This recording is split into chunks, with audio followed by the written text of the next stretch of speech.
We're now bringing up your headliner.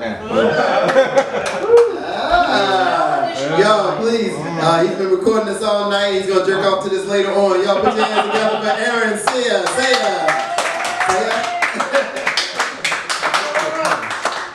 I saw that last night. It was good. Say I. Everyone else keeps going through the notes. I feel really comfortable now. Aaron, say I. Sorry. Just on. I can't tell. It's on. Why? You guys can fucking hear me. You gotta talk right into it. I know.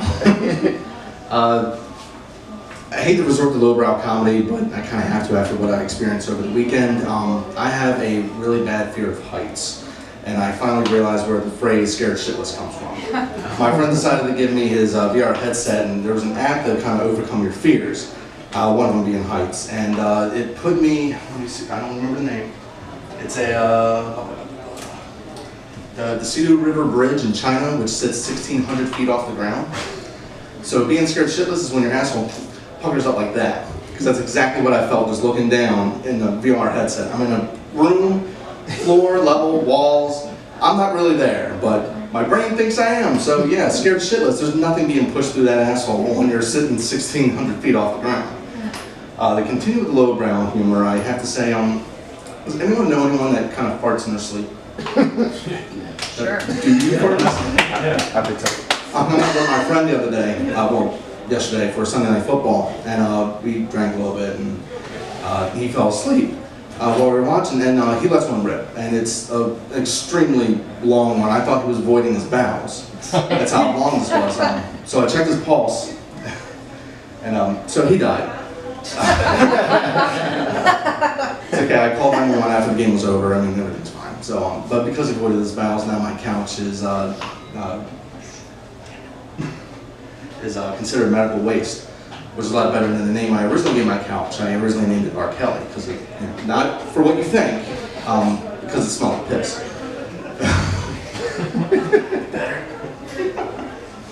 Real quick, was anyone truly surprised that R. Kelly liked underage girls at all? Considering his first album was Age is Nothing But a Number.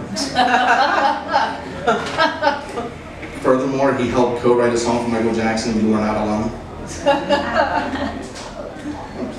I liked it. Now to get out of lowbrow humor, I have no segue. I thought all day I could not think of a segue to put into this, but I hate the way advertising pretty much directs its content towards us, whether it's trying to be funny and just leaves a scratch on our heads, or it's trying to advertise one thing and the whole commercial doesn't advertise it at all until the very end.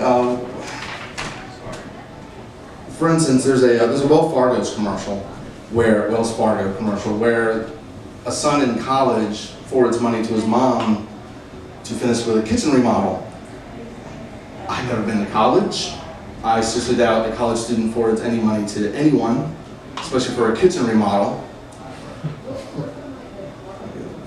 I mean, I'm 32 years old. I'm a divorced father of two, so I know I'm not forwarding anything to Wells Fargo to anyone myself. And again, I didn't go to college. That's just me being a 32-year-old divorced father of two. Another commercial was the Navy Federal Credit Union commercial where the father's playing in the pool with his two kids. And the whole time he's trying to tell us what the credit union does for him, and meanwhile his two kids are trying to drown his ass. And the camera pans over to his wife sitting on the side underneath an umbrella, nursing an 8-ounce margarita, pans back over to him continuing to be drowned by his two kids, still trying to sell us his material. And I never served in the military, but I'm pretty sure that he wouldn't be that calm and collected if his two sons were trying to drown him while his wife was nursing an 8-ounce margarita on the side underneath an umbrella. But having two kids, I know why she was drinking that much. One of the worst types of commercials are makeup commercials, because they actually insult women, and they just don't catch it all the time. I mean, most women don't need makeup. You're beautiful just the way you are. Most women. I have seen a few. But some of these companies really insult you with their slogans. Estee Lauder, you know, bringing out the best in everyone that we touch. You can fill in the punchline right there. Who wrote it? I mean, I'm thinking Bill Cosby or Baylor University. But, L'Oreal, because you're worth it, if you can afford it. And my favorite's Maybelline. Maybelline, maybe you're born with it, maybe it's Maybelline. Think about that for a second. It's truly insulting. Because maybe you're born with it, or maybe you're ugly. It's basically exactly what they're saying. So,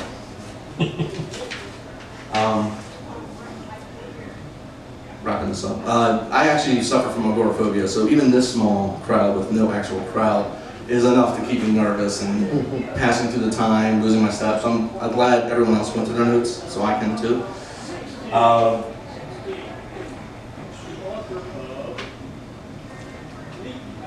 But I realize how hard it is to truly write a joke, to try to get the reaction that you're looking for. I've written jokes and I performed at Second Chance Saloon that I didn't think would get a laugh. It was just my setup, and that would get the biggest laugh of all. And, you know, here I am, not getting any laughter at all. And I realized on my first performance that I did a few impressions and I actually got a few laughs out of people. I suck at impressions. You know, I just do the ones that my kids laugh at, and I'd like to give you a few. Just a few. One of them, has anyone seen the movie Sing?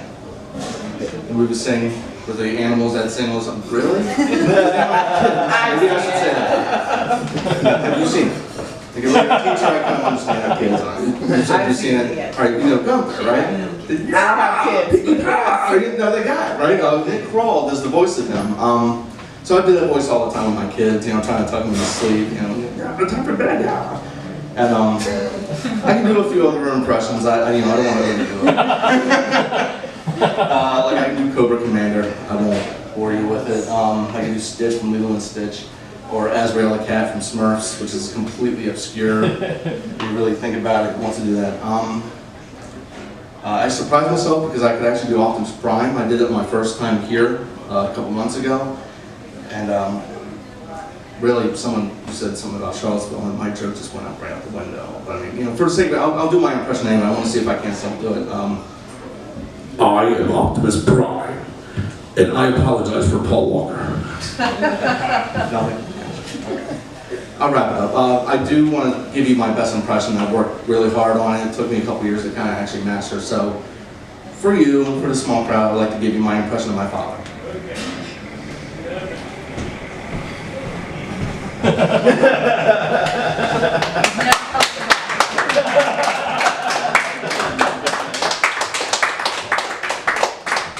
That better have been your closer. This is gonna get awesome. Yeah! Good shit, man. Good shit, man. In the comic community, you're one of us, man.